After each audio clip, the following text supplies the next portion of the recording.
Esse é o Ancapso e nós vamos falar da possibilidade do Bolsonaro disputar o Senado. É o que diz aqui o Robson Bonin. Olha só, Bolsonaro fala em disputar o Senado e pede, por favor, STF ou TSE, não me torne inelegível. Será que foi isso que o Bolsonaro falou mesmo? Vamos entender qual é a do Robson Bonin aqui nessa história. Essa notícia foi sugerida por Como São Rápidos para Pôr Pautas, Sou um Gordinho Gostoso e várias outras pessoas. Obrigado aí ao pessoal que sugeriu a notícia. Obrigado a você que está assistindo o nosso vídeo. Se você gosta do nosso conteúdo, por favor, deixe o seu like e se inscreva aqui no canal, né?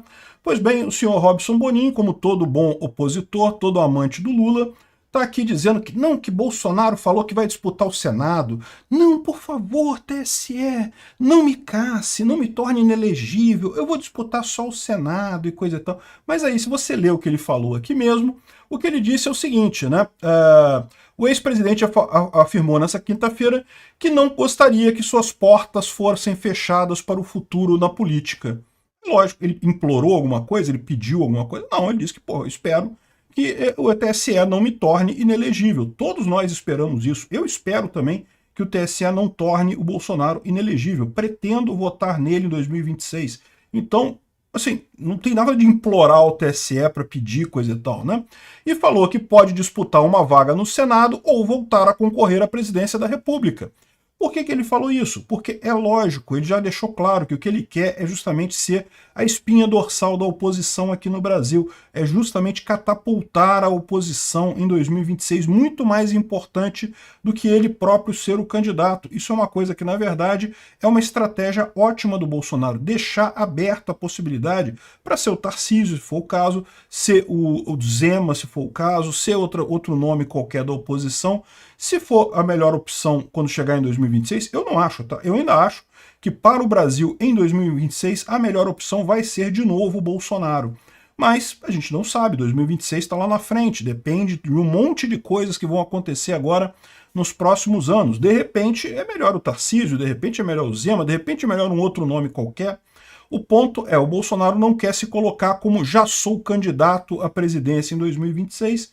Ele falou, não, posso disputar uma vaga no Senado, tranquilo, vai ganhar com certeza a vaga no Senado, pode ser uma alternativa muito boa para o Bolsonaro de fato, né?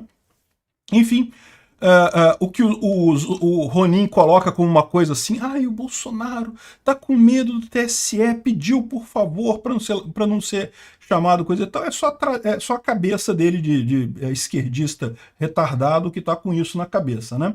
E ele fala aqui também que o Bolsonaro visitou com o Tarcísio de Freitas o jogo do São Paulo Sport no Morumbi, e realmente foi uma visita muito bacana, né? O pessoal estava muito animado lá no Morumbi, né? Evidentemente, olha só o pessoal gritando o nome do Bolsonaro aqui.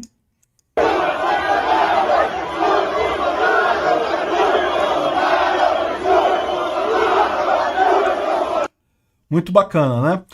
É lógico, a esquerda fala que ele foi ao Morumbi, foi vaiado. Agora, se você ouvir o vídeo da esquerda, você vai ver que é uma pessoa gritando. É sempre assim. A esquerda vem com essa, não, Bolsonaro foi vaiado no avião. Você vê a voz de uma pessoa que está do lado da câmera gravando e gritando fora Bolsonaro, e só isso. Olha só, vê se não é isso.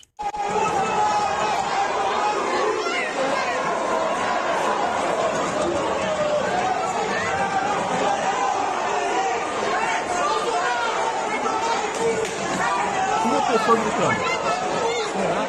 Pois é, uma pessoa gritando tem.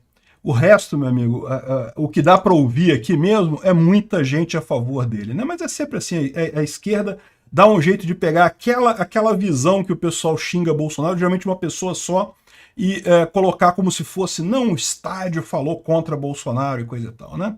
Deixa eles se iludirem nisso daí. Veja, a situação do Bolsonaro com relação à inelegibilidade, eu já falei para vocês, eu acho que não tem base jurídica nenhuma para tornar o cara inelegível, mas né, vocês sabem como é que está o TSE, como está o STF, esse tipo de situação já é um julgamento muito mais político do que qualquer coisa lógica ou jurídica ou hermenêutica real da justiça, né? Então, ou seja, vamos ver qual vai ser a decisão. Uma boa indicação é, como eu falei para vocês, se o plano fosse fazer isso rápido, isso poderia ter sido colocado já pautado no TSE imediatamente, né? O relator já liberou a pauta da inelegibilidade do Bolsonaro para votar. O Alexandre de Moraes não colocou agora nessas próximas semanas. Pode ser que coloque mais para o final do mês de junho, né? Até o dia 13 de junho não consta a pauta que estava prevista, do dia 6 ao dia 13, não consta a ação do Bolsonaro para ser julgada, né? Então, em princípio, pode ser que seja julgada mais para o final de junho, pode ser que fique mais para frente ainda, mas a questão toda é essa. A minha visão é, quanto mais tempo levar essa ação, menor a chance deles efetivamente caçarem ou tornarem Bolsonaro inelegível, né? No entanto, vamos ver, né? É aquilo que acontece. A coisa é tão política que vai depender dos humores políticos que tem por aí. Eu, inclusive, já falei para vocês que eu acho que um fator nessa história toda é: será que o Lula quer mesmo tornar Bolsonaro inelegível? Eu tenho minhas dúvidas com relação a isso, né? Enfim, ele fala aqui um pouco sobre a ação, aquela besteira dos embaixadores, que o Bolsonaro fez uma entrevista com os embaixadores falando sobre a urna eletrônica e coisa e tal. Vocês sabem a minha opinião sobre isso. Acho que foi um erro do Bolsonaro questionar esse tipo de coisa. É um erro por dois motivos. Primeiro, porque não tem nenhuma indicação de que tenha havido fraude nas urnas. Segundo, porque estrategicamente é uma decisão terrível. Você desestimula o seu eleitor de votar.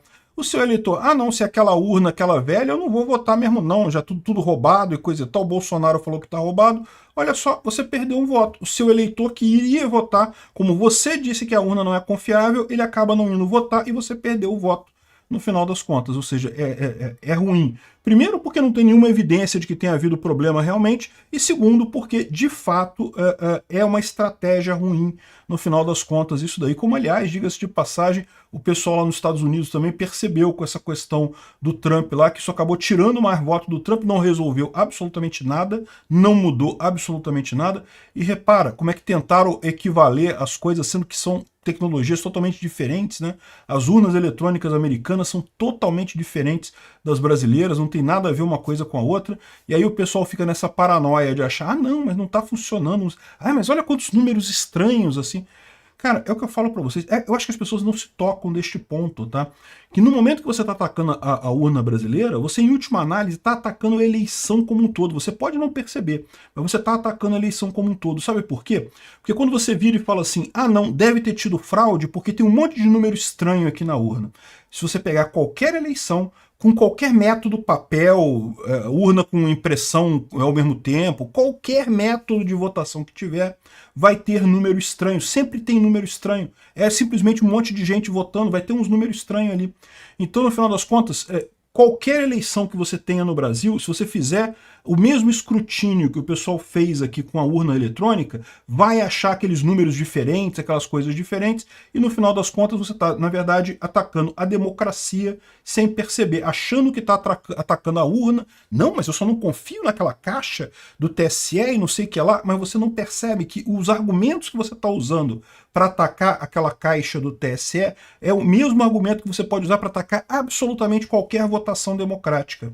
Então talvez seja esse o ponto que o pessoal não percebeu, o quão sério é esse ataque que foi feito à democracia, né? Não é um ataque, o pessoal achava que era. O pessoal fala, não, meu problema é com a urna, não tem problema com a democracia, não. Mas os argumentos que eles estão usando é contra a votação. Qualquer tipo de votação cai naquele mesmo problema, né? E um sintoma disso é o pessoal falar eu quero ver o código-fonte da urna e coisa e tal. Beleza, e se te derem o código-fonte da urna, sabe o que você vai falar? Você vai falar assim, não, mas eu não, como é que eu vou saber se esse código-fonte está lá na urna? Não tem jeito, você tem que confiar no elemento que faz a eleição, não tem alternativa. Toda eleição é assim, não existe eleição se você não confiar que tem uma entidade fazendo eleição de forma isenta. Não tem como, não tem solução. Voto em papel, qualquer tipo de voto, nada resolve, não existe essa solução mágica que esse pessoal quer, né? Eu acho que esse que é o problema, que as pessoas não perceberam o quão grave é o ataque delas à urna eletrônica, o quanto maior do que elas imaginam que é esse ataque, né? Enfim, vamos ver como é que vai ser essa ação. Eu acho uma besteira, acho que o Bolsonaro não deveria ser tornado inelegível por isso, embora eu acho que foi um erro estratégico dele fazer esse tipo de coisa, criar esse tipo de problema, né? Enfim, e vamos ver como é que segue isso daqui. Quanto a ele disputar o Senado ou a presidência, eu espero que seja a presidência. Mas se ele disputar o Senado também, tenho certeza que vai ser porque tem um outro nome ainda melhor disputando a presidência. Eu aconselhava o Paulo Guedes. Pô, será que o Paulo Guedes não quer se candidatar? Não, ia ser uma ótima. Obrigado por assistir o vídeo até o final.